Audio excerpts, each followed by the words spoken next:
Oilali bo'lganimga ko'p bo'lmagan, ammo hayotning sho'r-shirinliklarini yetarlicha ko'rganman. O'g'limni uylab, kelin tushirdim. Birinchi kunlaridanoq ko'nglim to'ldi. Odobli, kamtar, mehnatsevar qiz ekan. Ammo bir narsa bor ediki, u meni uyga to'ldiradi. Qishlog'imizda odamlar erta tongdan uyg'onib, ishga otlanadi. Hamma o'z hasharini, o'z mol holini qaraydi. Bizda ham molxona, bir necha sigir va bitta kaltabel, lekin baquvvat jo'ra otimiz bor edi. Shu otni hech kimga bermasdim. Ha, u ot menga o'z farzandlarimdek edi. Lekin kelin tushganidan keyin g'alati bir narsa boshlandi. Har tong soat 5-6 da kelin uydan chiqadi.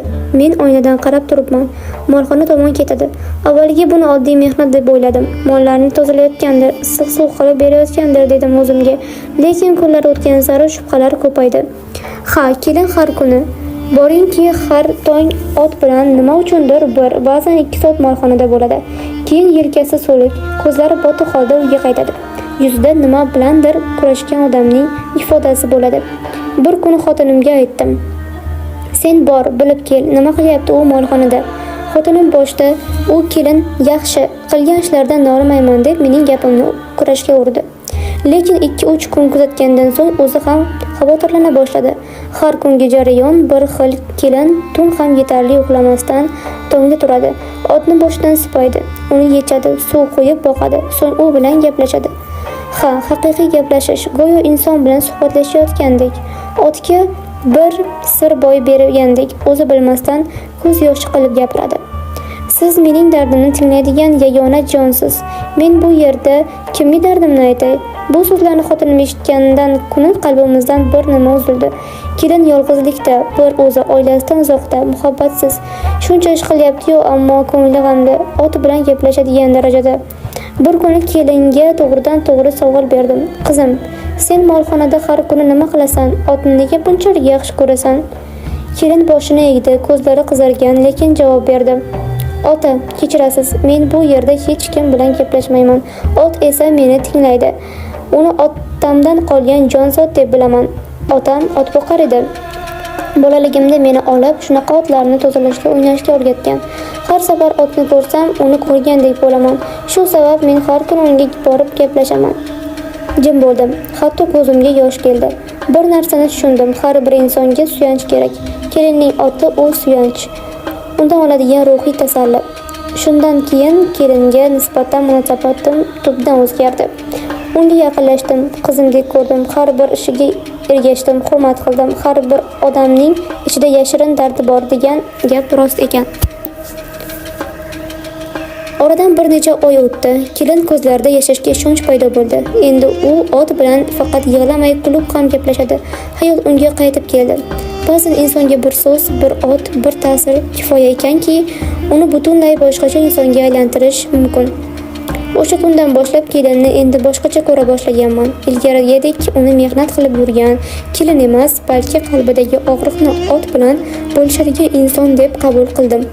Xotinim ham o'sha voqeadan so'ng unga nisbatan mehribon bo'la boshladi.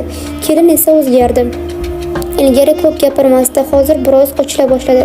Hamisha ish bilan ovora bo'lsa ham yuzida muhabbat va tiriklik paydo bo'ldi. Bir kuni kechqurun erim o'g'lim telefon qildi. Rossiyada ishlab yurgan o'g'lim. Dada, ko'p qolmayman. Yangi yilga borib qaytaman. Hech bo'lmaganda bir oyga kelaman. Kelinni sog'indim. Yuragim bir yoqdan xursand, bir yoqdan g'amga botdi. U o'z xotinini sog'ingan, lekin xotini har kuni mening ko'z o'ngimda ot bilan ko'z yoshi to'kadi. Ular orasida uzun sukunat bor deb o'yladim. Oradan kunlar o'tdi. Qishning qattiq sovuqlari boshlandi. Molxonadagi ot uchun har kuni issiq, sovuq suv va parash tayyorlaydigan kelin bu kunlarda ham o'z odatidan qaytmadi. Har tongda 6:00 qo'lqop va yupqa ko'ylakda otning yongiligida. U otni vatanxo boqardi. Balki u bilan suhbatlashardi. Gohida she'r o'qidik, gohida past ovozda. Bugun tunda o'tan tushimga kirdi. Sening boshingdan silab turibdi. Shunaqangi og'ir so'zlar odamning tilidan emas, yuragidan chiqadi. Bir kuni kechqurun uyda issiq choy ichayotgan paytimizda kelin jim turib qoldi. Choyini ichmadi. Qizargan ko'zlari bilan unutib bo'lmas so'zni aytdi. Ota, kechirasiz, bir gapni aytishga vaqt keldi. Menimcha siz bilishingiz kerak. Ayt qizim, qo'rqma. Men senga doim otadek turaman. Mening turmush o'rtog'im, u meni uylanib Rossiyaga ketdi.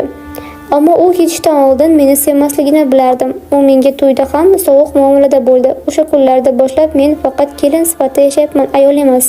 Bu so'zlar uydagi havoni boshqacha qilib yubordi. Xotinim bilan meni lol qoldirdi. Men uyda mehmonman. Sizning so'zingiz, mehribonligingiz meni ushbu uyga bog'lab turibdi. Agar sizlar bo'lmaganda ketib qolardim. Uning yuzidan tiniq yosh oqardi. Xotinim o'rnidan turdi, kelinni bag'riga bosdi. Qizim, bu seni uying.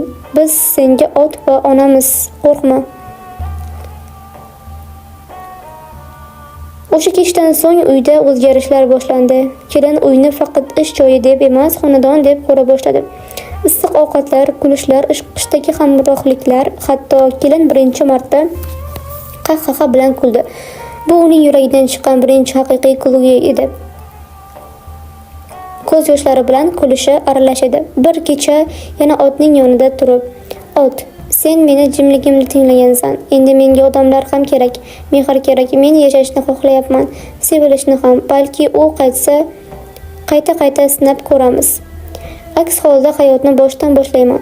Bu so'zlardan keyin unga hurmatim yanada ortdi. Haqiqiy ayol og'riqni tan olib, yurakda saqlay olgan, lekin shunday og'riq bilan ham tirik qolgan inson ekan.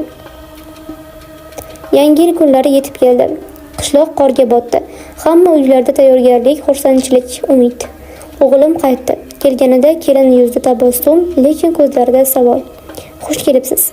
O'g'lim jim qarab turdi. Uni quchoqlab oldi. Bir necha daqiqa so'zsiz. Bir kecha uyda o'g'lim bilan o'tirib gaplashdim. "O'g'lim, xotining yaxshi qiz.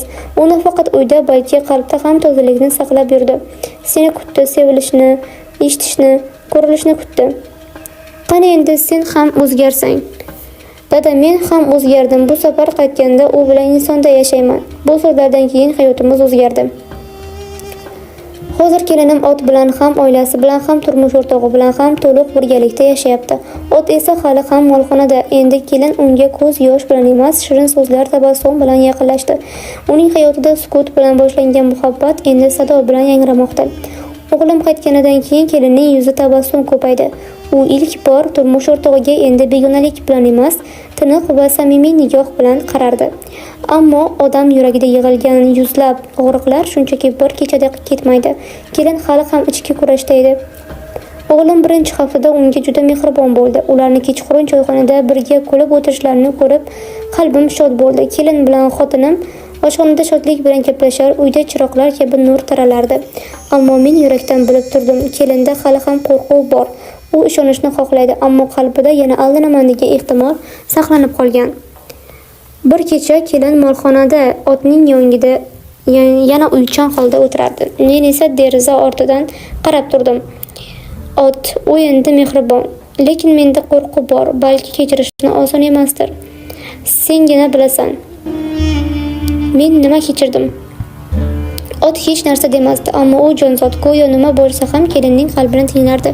U uning siri va tasallisini bo'lib qolgandi. Shu sabab ham men bu suhbatlarga aralashmasdim. Oraga tushmaslik, tushunish, bu ham ota ekanliklarining bir belgisidir. Bir kecha uyda kutilmagan bahs bo'ldi. Uyimizga qo'shni qizning onasi mehmonga keldi. U o'z qizini o'g'limga bermoqchi bo'lgan inson edi. Endi kelib, avvalgi sizlarni tushungandek bo'lgandim, lekin kelin uyda ot bilan gaplashib yuradi deb eshitdim. Bizning qishloqda bu narsa nimadir to'g'ri emas deb o'ylashdim. Bu so'zlar qalbimni qaqshatdi. Xotinim ko'zlarida ortiqcha alam bilan, "Otga mehr bergan odam yomon bo'ladimi? Sen o'z qizning chiroyiga ishonding. Biz qizning qalbiga ishondik." Men esa jim turdim, chunki har qanday gap kelinning qalbiga zarba bo'lishi mumkin edi. O'g'lim esa qo'lga kirdi. "Onangizni eshitdim, lekin mening ayolim bu uyga mehr, sabr va og'riq bilan kirdi. U ot bilan gaplashsa ham odami bilan xiyonat qilmadi. Unga o'xshash ayol bu qishloqda bitta bo'lsa, shu menga yetadi. Bu so'zlar kelinni titratdi. U ilk marta ko'z yoshi to'kib turmush o'rtog'iga boqdi. Bu ko'z yosh nafratdan emas, shukronalikdan edi. U yana yashashga ishona boshladi. Oradan oylar o'tdi. Uyimizda yangi hayot boshlandi. Kelin endi otni suyib turib, "Sen menga og'ir paytda suyanch bo'lding. Endi menda odam bor.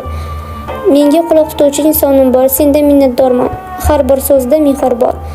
Bir vaqtlar u qon yig'lagan bo'lsa, endi u barchani bog'layotgan nurga aylandi. Hatto mahalladagi ayollar ham unga yaxshiroq munosabatda bo'lib qolishdi. Kelin homilador bo'ldi. Bu xabarni eshitgan kunim men uchun ikkinchi farzand tug'ilgandek bo'ldi. Hamma yig'lardi. Xotinim shodlikdan yuragi chiqib ketgudek holatda. Xudoga shukr, bu qizimiz sinovlardan o'tib, endi haqiqiy baxtga yetdi. Kelin jim, lekin ko'zlari nurga to'la edi. U otning yoniga bordi, yuzini tiqib yig'ladi. Bu safar shodlikdan. Homiladorlik oylari kelin uchun ozgina og'ir o'tdi. U avvalgi mehnatlarini qila olmadi. Biz hammamiz uni erkaladik. 9 oy o'tib, qish kechasi chaqaloq tug'ildi. Qiziq, kelin meni chaqirib, "Ota, qizimga Nuroy deb ism qo'ying. Menga nur bo'lgan har bir inson xotirasini shu qizim orqali saqlayman. U nurli, yorug' bo'ladi." Ko'zimga yosh keldi. Nuroy, bu ismda nur bor. Ot bilan boshlangan qora kunlar endi Nuroy bilan yanada yorug'lashdi. Qishloqda odamlar endi uni kelin deb emas, Nuroyning onasi deb chaqirishardi. U muhabbat bilan yashardi, mehribon ona bo'ldi, oilaga nur bo'ldi. Ot esa hali hamon mehmonxonada. Endi uni kelin emas, Nuroyning o'zi sevib boqadi. Bu ot onamning yolg'izligini eshitgan jonzot. Bu bizning rivoyatimiz dedi. U bir kuni maktabiga to'garakda. Men qarab turdim. Rivoyatimiz degan so'zda qancha dard, tarix va muhabbat borligini sezdim. Shu payt ko'nglimda bitta narsaga amin bo'ldim. Hamma og'riqlar agar sabr va mehr bilan yuzlashilsa, oxir-oqibat nurga aylanar ekan. Bu hikoya faqat kelin haqida emas, bu har bir insonda yashirin dard borligini, unga qaramasdan yashash mumkinligini, otdek jim jonzot ham insonga tayanch bo'la olishini, muhabbat esa sabr bilan paydo bo'lishini isbotlaydigan hayotiy hikoyadir.